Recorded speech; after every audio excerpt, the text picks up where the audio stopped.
Este señor que estamos viendo es el nuevo embajador de Colombia en Venezuela.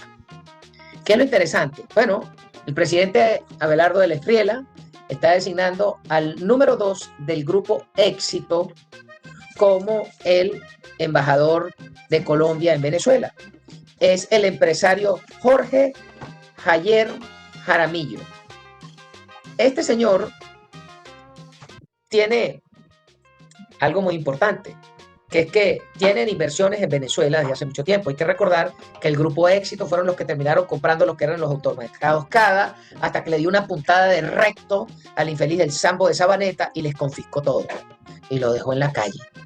Este hombre entonces es el que viene a restablecer las relaciones de Colombia en Venezuela, pero sobre todo porque la agenda del presidente del Espriella fue muy clara. Los embajadores tienen que ir a vender a Colombia, tienen que ir a hacer negocio, tienen que ir a ver cómo colocamos nuestros productos para que haya la proyección y el ingreso de divisas de vender nuestros productos fuera. Entonces, ¿a quién mandaron? Bueno, el primer socio comercial de Colombia es los Estados Unidos, pero el segundo gran socio somos nosotros, que somos los que le compramos de todo. Entonces, cuando vemos que el presidente del Espriella designa a este señor Jaramillo, que es el número 2 del grupo de éxito, epa, estos sí saben hacer plata. Estos tipos compraron lo que se llama la red de automercados Winn-Dixie en Florida y montaron un automercado que es el éxito y además mantienen los Winn-Dixie. Estos tipos saben del retail y este hombre es entonces el que se trae al presidente para que sea el embajador en Venezuela. ¿Por qué? Porque veíamos una declaración que daba hace unos 10 días el presidente del Espriella y el vicepresidente, el señor Restrepo, que decían, la reconstrucción de Venezuela, buena parte nos va a tocar hacerla a los colombianos, decían ellos. Pero eso no es mentira. Eso era parte del análisis que me ha dicho el oráculo desde hace como 4 años, que es que cualquier cosa que se vaya a reconstruir en Venezuela pasa por Colombia. Primero, porque están aquí, porque conocen toda la red, conocen todos los personajes, conocen cómo es que se hace negocio en Venezuela, los derechos y los torcidos, y cómo se doblan las esquinas. Entonces, casualmente para Venezuela el problema no es político, el problema es un problema de negocio. ¿Por qué? Porque el problema político que tenga Colombia con Venezuela lo van a resolver en Washington. Allá donde se va a cuadrar el negocio político. En Venezuela se va a cuadrar el negocio de la venta de productos de todo. Comida, material de construcción, herramientas, todo el material agrícola, semillas, fertilizantes, fungicidas, vacunas para el ganado, todo eso. Hoy en día viene de Colombia por la vía de los caminos verdes. Pero casualmente el gobierno colombiano lo que quiere es formalizar y que todo eso pueda hacerse de una manera derecha, no pasando por las trochas torcidas que manejan las gobernaciones de Zulia, Táchira y Apure. Y que buena parte de la ganancia de ese negocio se lo coman las alcabalas de la Guardia, del CENIA, etcétera. Por eso es que están trayendo a este embajador, para poner la cara de lo que se tiene que plantear en Venezuela. Entonces, insisto, muy bien por el señor Abelardo de la Espriella, que designó al señor Jaramillo. La otra noticia de hoy es que en Colombia se estaban instalando las cámaras del Senado y la Cámara del Congreso. ¿Qué pasó allí? Bueno, el presidente de la Espriella quería designar al señor Alfredo de Luque, que es un senador que lo estaba apoyando el presidente de la Espriella, aunque el tipo había aprobado muchas actividades de la política de Petro, pero quería poner a este. Por supuesto que el presidente Uribe dijo, usted manda allá en el Palacio de Nariño, pero aquí en el Congreso esto es un poder independiente y aquí nosotros vamos a decir, vamos a apoyar al gobierno, pero usted no nos la va a poner todas. Y lo pararon. ¿Y por quién lo cambiaron? Lo cambiaron por este señor. Este señor que se llama Honorio Enrique. ¿Qué es lo interesante de este señor? Este señor viene del Centro Democrático, es decir, que es un perro fiel del presidente Uribe. Dos, al poner esta ficha y el pacto histórico, que es la mayoría parlamentaria, que tiene 26 senadores, entonces los 26 senadores de Petro votaron por este señor. Entonces, ¿qué pasa? Por supuesto que el Centro Democrático manifestó desde el día 1 que ellos van a apoyar la causa del presidente Abelardo del Espriella. Pero lo que sí plantearon es que no le van a apoyar con el que él designó. Una cosa es apoyarle la política y otra cosa es que el manejo y el muñequeo del Senado lo van a hacer por otra vía, porque lo que están tratando es salvar a Petro en la jugada de que no lo deporten o no lo lleven preso. Bueno, vamos a ver qué pasa, porque apenas está comenzando el juego. La segunda noticia es que para el Congreso, para la Cámara de Representantes, entonces designaron al señor Nicolás Bargil. El señor Nicolás Bargil es un conservador del Partido Conservador, pero es un sujeto que ha apoyado todas las causas del presidente Petro, o muchas de las causas del presidente Petro. Entonces, eso es lo que vimos hoy.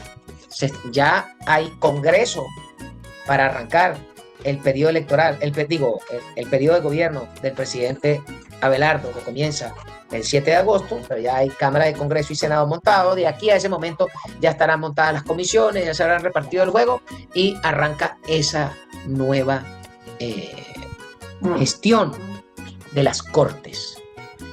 Y mucha gente decía que había mucha tensión. Bueno, no, simplemente el presidente Abelardo del Espriella tiró como ese completo toda la sopa, pero ante la separación de poderes le tocó ceder. Pero todavía no comienza el juego. Vemos que el presidente tiene una agenda bien impresionante, moviéndose por toda Colombia y además planteándole a los tipos que se los van a recoger, uno. Y dos, lo que uno puede criticar es que ahora, entonces, la posición del presidente Uribe es transformarse en un hombre de centro cuando Colombia votó por él para que no fuera un hombre de centro, era para que le ganara la guerra. Y hoy Colombia votó por el presidente del Espriella para que le meta las cabras al corral a toda esta cuerda de bandidos. Acuérdense que en Colombia hay más de 320.000 hectáreas sembradas de la matica de la neva azúcar y de las amapolas. Y eso requiere fumigación. También hay que recordar otra cosa. En Colombia hay 400.000 hombres en armas formales. Es decir, entre el ejército, policías y la Policía Nacional, Colombia tiene 400 y pico mil de hombres en armas. Pero el tema es que los bandoleros aumentaron de unos 12.000 cuando entrega el presidente Duque y hoy hay más de 27.000 hombres en armas del lado de los bandidos. Es decir, el cartel del norte, el cartel del Golfo y además la FARC, el ELN y todos esos grupos de angelitos de Dios, todos esos pájaros llegan a más de 27.000 repartidos por todo el país, que además muchos de ellos no están en posiciones ideológicas, sino solamente el cochino dinero de la neva azúcar. Y que al haber 4 o 5 cabezas de juego, pues es como enfrentar 5 enemigos a la vez. Porque cuando enfrentabas solo a la FARC, tú tenías una línea piramidal, pero más o menos todo confluía finalmente en Raúl Reyes y Tiro Fijo. Y después estaban debajo, que si el mono Jojoy, el negro Acacio, todo este poco de pájaros que se fueron volando con el tiempo. Pero ahora no, porque ahora tiene disidencias de la FARC, de Iván Mordisco. Tiene disidencias de un tipo que se llama Caracá o Calarcá. Después tiene el grupo del ELN del frente que está por Catatumbo. Después tienes otro frente que está al sur del estado Apure. Y después tienes grupos del ELN que están manejando las minas en Bolívar. Después tienes grupos de la disidencia de Iván Márquez que están teóricamente desde Venezuela manejando a estos bandidos. Entonces, el problema del presidente del Espriella es que llega y tiene como 8 grupos, donde hay 27.000 bichos separados, distribuidos en un país que tiene muchísima montaña y muchísima selva y mucho hueco donde esconderse. Y el problema es que Petro le está dejando el país sumamente comprometido, sumamente endeudado. Hay que recordar que cuando arranca el Plan Colombia con el presidente Pastrana, los americanos al Plan Colombia le metieron algo así como 10.000 millones de dólares en equipos, helicópteros, armamento. Pero lo que la gente no cuenta es que la mayor inversión del Plan Colombia es que el mismo Estado colombiano le metió más de 100.000 millones de dólares para el conflicto. Todo el mundo hablaba del Plan Colombia, los americanos, sí, pues eran 10.000. Pero los colombianos se metieron la mano al drill y subieron la apuesta a 360.000 hombres en armas y se gastaron más de 100.000 millones de dólares para esa vaina. La pregunta es, hoy con 27.000 hombres en armas, epa, ya va. En aquel momento, cuando se rompe el diálogo del Caguán, creo que la cifra era de que la FARC era una organización que tenía era como 15.000 hombres. El ELN no sé cuántos tenía, pero más o menos el grupo en armas eran, no sé, 18.000 individuos. Hoy en día son 27.000, con más de 420.000 hombres en armas, pero sin una visión clara de cuál es el objetivo a derrotar. Porque fíjese, hoy Petro tiene más tropas formales que lo que llegó a tener Uribe, que lo que llegó a tener Santos y lo que llegó a tener Duque. Entonces el problema no es un problema de soldados, el problema es un problema de la visión y la voluntad política de poner, de pararles el macho a los locos. Porque parte de esa voluntad política se pierde con Santos cuando él y Duque se montan en el cuento del acuerdo de paz que se negoció en Cuba con la mano peluda de Soros por detrás y el pintado de Chicago y todo ese poco bandido y los venezolanos. Y Uribe creo que para el momento en que entrega la presidencia, Colombia quedaban algo así, no sé, como 20.000 hectáreas sembradas de material de este, y hoy en día son 350.000. La derrota militar de la FARC, en la cual Santos les da una cabulla para salvarse, también desmovilizaron a los paramilitares, a la FARC. Los del ELN estaban reducidos, pero los tipos al ver que la FARC dejaron un espacio se metieron en el negocio de la droga.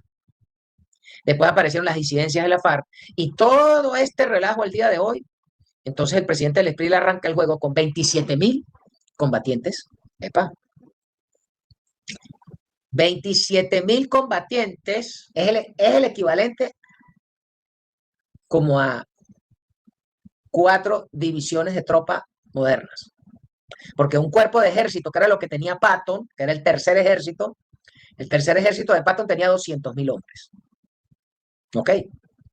Entonces, pero epa, 27.000 hombres son 4 divisiones. 4 divisiones es mucha gente. Mucha gente para combatir, mucha gente para perseguir, mucha gente para derrotar. Entonces, no es fácil lo que se le está presentando al presidente del Espriela, sobre todo porque agarra el país quebrado. Colombia tiene muchísima posibilidad de negocio, pero lo que están recibiendo es terrible.